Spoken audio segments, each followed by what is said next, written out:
उचित कह रही हो बहन, हमें यहाँ से चलना चाहिए। नहीं नहीं बहन, रुक जाओ, समझने की कोशिश करो। खुश, यदि इनमें से एक स्त्री भी बाहर गई तो सारा प्रयास असफल हो जाएगा, सब कुछ विफल हो जाएगा। एक के बाद एक सभी स्त्रियां बाहर चली जाएंगी। रुक जाओ बहनों, ये समय लड़ने का है, भावनाओं में बहने का नहीं है। नहीं नहीं, हमें तुम्हारी योजनाओं का अंग नहीं बनना। चलो। नहीं, रुक जाओ, समझने का प्रयास करो।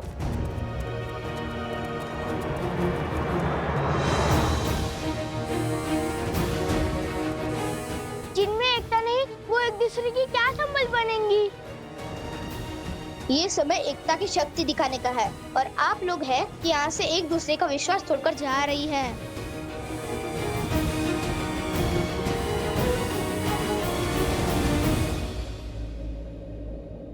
जाने दो इन्हें। ये जीवन भी इनका है और ये द्वंद्व भी। जीने का निर्णय भी इनका है और लड़ने का निर्णय भी। हमें जितना समय श्री राम ने दिया है वो पुरुषों की सोच बदलने में दिया है, और हम उसे पुरुषों की सोच बदलने में लगाएंगे, ना कि इन पर अपनी सोच को थोपने में। यदि हम ही इन्हें स्वतंत्र नहीं छोड़ेंगे तो उनमें और हम में अंतर क्या रह जाएगा?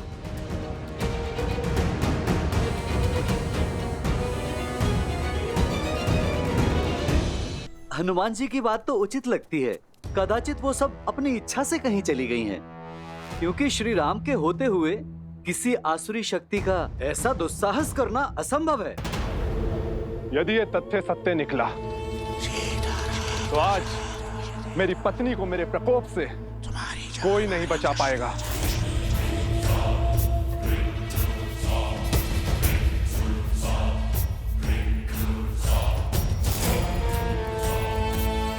उन स्त्रियों को उनका उचित स्थान दिखाना आवश्यक है।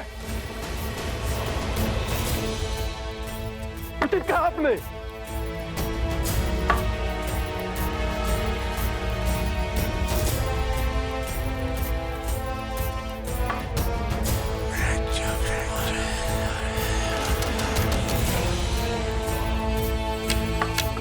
तो चलो फिर आगे बढ़े।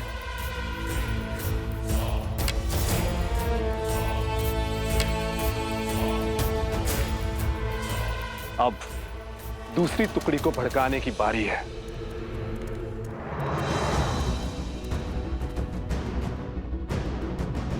उधर देखा था आपने?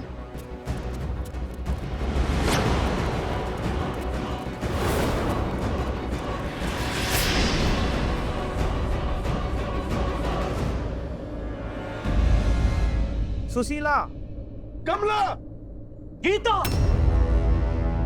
प्रातः काल से कहां थी तुम? बिना आज्ञा घर से बाहर पग कैसे धरा तुमने? विद्रोह की चिंगारी उठ रही है हमारे विरुद्ध। उल्लंघन करेगी पति की आज्ञा का। किसकी आज्ञा से घूंघट उठाया तुमने? घर से बाहर निकली।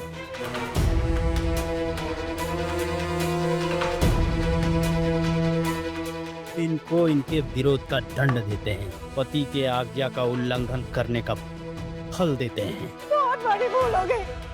हे ईश्वर, रक्षा करना। आज तो ईश्वर भी नहीं बचा पाएगा तुम्हें।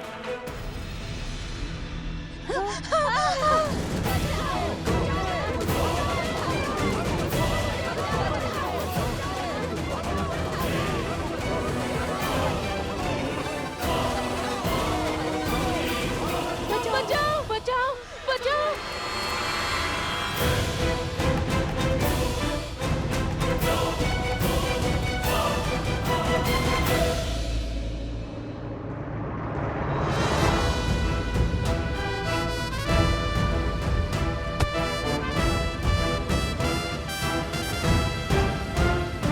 शांत हो जाओ, शांत हो जाओ, शांत हो जाओ।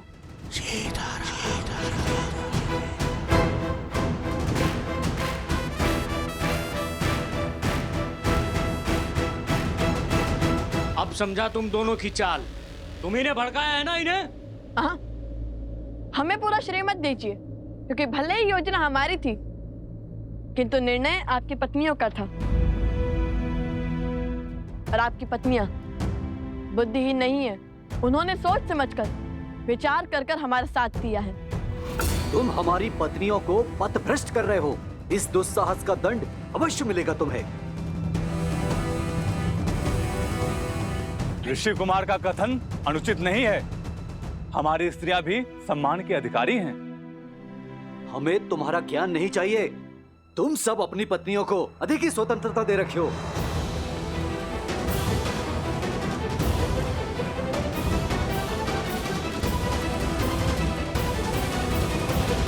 हमने तो केवल स्त्रियों को उनके अधिकारों का स्मरण करवाया, उन्हें सम्मान का मोल समझाया। अब आप ही बताइए, हमने क्या अनुचित किया? क्या कभी आपने हमें मानव समझा? कभी खेत में काम करने वाली एक सेविका समझा, कभी वस्त्र धोने वाली सेविका, तो कभी भोजन बनाने वाली सेविका, तो कभी बच्चे पालने वाली सेविका। फिर भी हम स्त्रियों ने हमेशा आपको प्यार दिया, आपके घर को संवारा। हमें हमारा सम्मान चाहिए, तो उसमें अनुचित क्या है? मौन हो जा।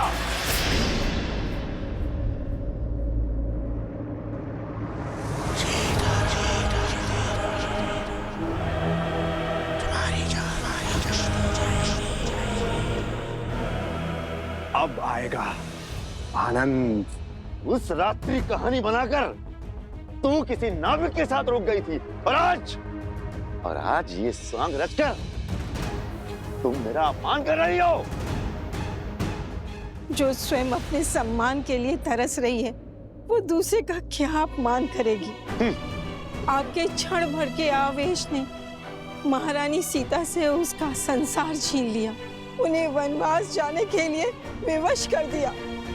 आपने मुझे घर से निकाल दिया, परंतु कभी भी सत्य जानने का प्रयास किया?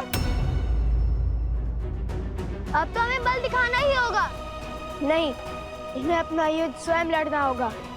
यदि ये अपने स्वाभिमान के लिए नहीं उठेंगी, तो आने वाले वियोग में भी ये सम्मान नहीं पा पाएंगी। इस युद्ध की परिधि ये नारियां स्वयं निश्चित करेंगी। मूर्ख बालक, इन्हें लगता है ये महाराज सहस्त्रमुख की माया से बच जाएंगे। इतने वर्षों तक लोकापात और भेदभाव का जो बीज महाराज ने बोया है, आज उसका फल प्राप्त होगा।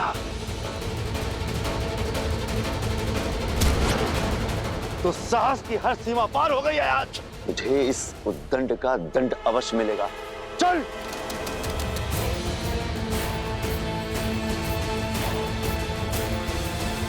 भैया, इतना घोर अन्याय देखकर भी हम चुप क्यों हैं? आज हम रक्षक नहीं, केवल मार्गदर्शक है।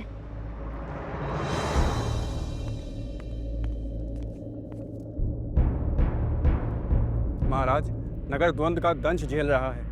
स्त्रियों और पुरुषों में घोर तनाव है। पुरुष स्त्रियों के हर तर्क को निरर्थक मान रहे हैं।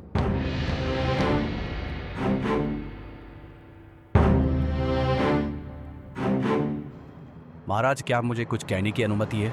अवश्य। महाराज, कहीं ये द्वंद्व समाज का संतुलन न बिगाड़ दे। महाराज, युगों से चली आ रही परंपरा को बदलने की आवश्यकता क्या है? जब तक लव कुश नहीं थे, तब तक सब कुछ ठीक था। आज पुरुष और स्त्रियों के बीच जो भी कुछ हो रहा है, उसका कारण केवल लव कुश है। उन्होंने पतियों को पूजने वाली स्त्रियों को पतियों के ही विरुद्ध खड़ा कर दिया है। महाराज, हमारे समाज में पतियों को परमेश्वर का स्थान दिया जाता है। महाराज, यदि हम आज इस प्रथा को बदलते हैं, तो इसका दुष्प्रभाव समाज पर अवश्य पड़ेगा। हम इनसे सहमत हैं महाराज। स्त्रियों को पुरुषों का सम्मान करना चाहिए, उन्हें पूजना चाहिए। प्रतीत होता है स्त्रियों के साथ साथ सभा का सम्मान करना भी भूल गए हैं आप सभी।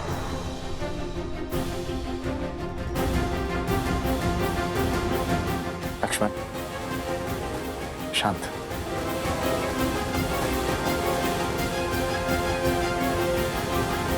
जो प्रथा समाज का ज्ञान बढ़ाए, जनजीवन को सफल बनाए, वही प्रथा समाज के लिए उत्तम और उचित है। और जो प्रथा समाज के आधे अंक, परिवार की धुरी, नारी का अहित करे, उसे दुख पहुंचाए, उसे सुधारने में ही समझदारी है। क्या रामराज्य की परिभाषा एक ऐसा समाज है जहां स्त्रियों को सेविका समझा जाता है, या फिर राम राज्य एक ऐसा समाज है जहां स्त्री और पुरुष एक साथ मिलकर सुख और सफलता का परचम ले रहे हैं?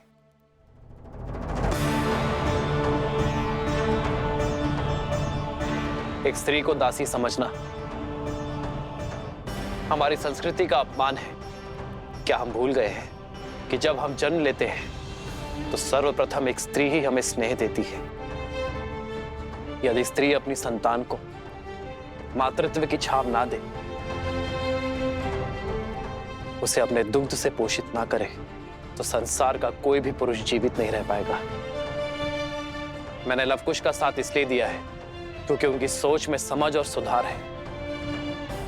आज हम जिस मोड़ पर खड़े हैं वो समाज का नया दौर है जहां स्त्री और पुरुष कंधे से कंधा मिलाकर अपनी शक्ति से इस संसार को आगे बढ़ाएंगे।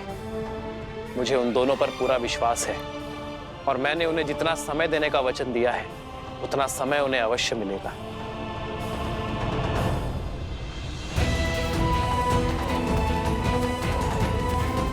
कब तक ही चुप रहेंगी? कब तक यूं ही चुपचाप अन्याय सहती रहेंगी? कुछ बोलती क्यों नहीं अब?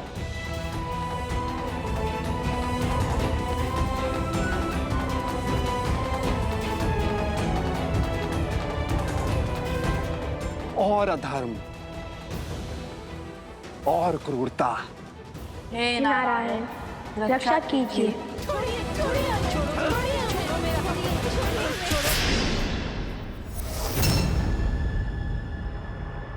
जय श्री राम। संजय, मैं तुझे पाठ पढ़ाता हूँ। रुक जाओ!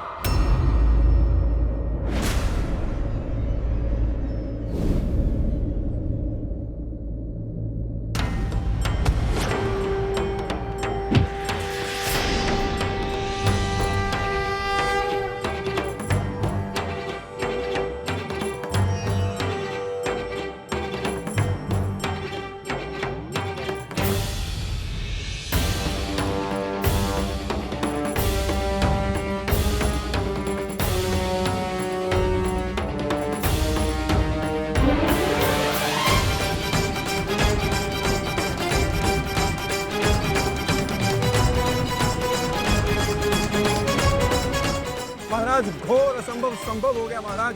स्त्रियों ने पुरुषों के विरुद्ध ध्वनि उठा दी है महाराज।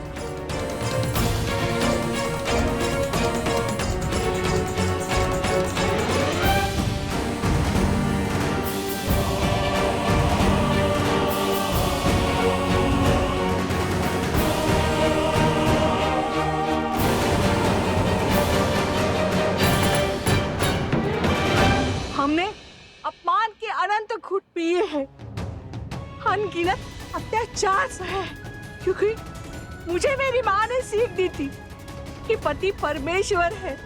किंतु आज मुझसे निकलकर मेरी बहू पर आई, तब मैं सह नहीं पाई हूँ।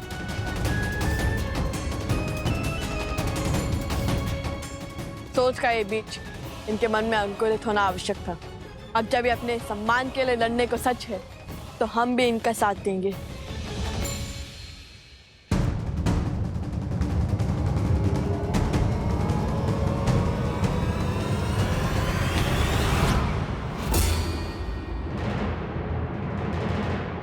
सावधान!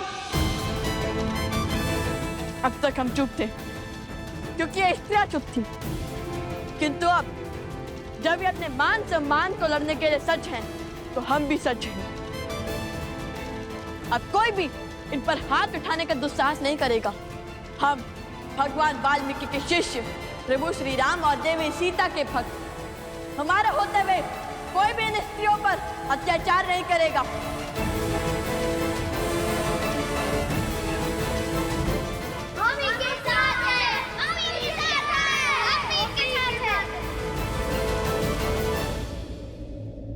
और फिर क्या हुआ?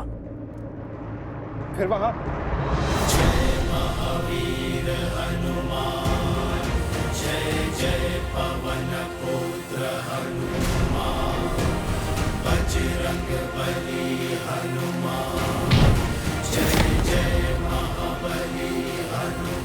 देखिए हनुमान जी, ये लाभ और कुश अयोध्या की स्त्रियों को भड़का रहे हैं। अच्छा, तो घर परिवार संभालने वाली नारी अबोध है, मतिहीन है कि जो कोई भी इन्हें भड़का दे।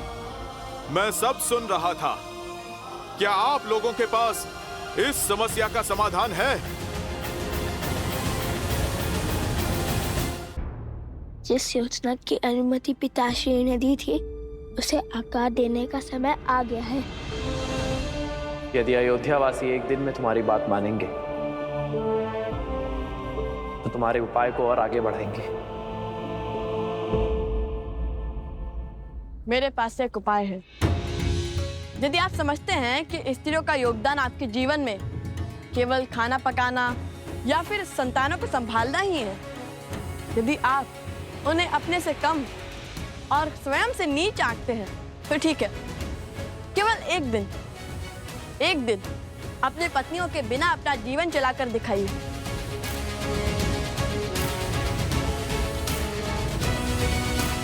ये सूर्य का पहला पहर है। सूर्यास्त में केवल 4 पहर शेष है। तब तक पता चल ही जाएगा कि स्त्रियां आपके सम्मान के अधिकारी है या नहीं।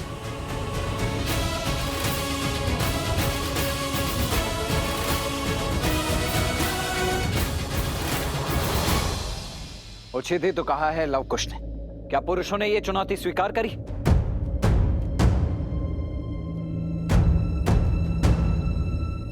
ये चुनौती स्वीकार है आप सबको?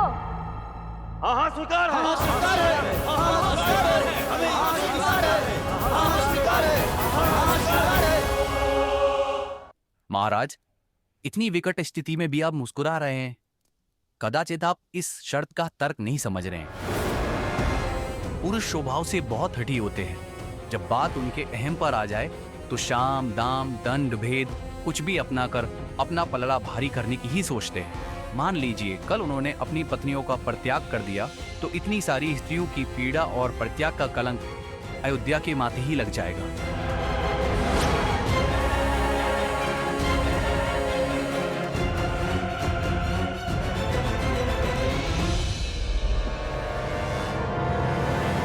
आर्य समाज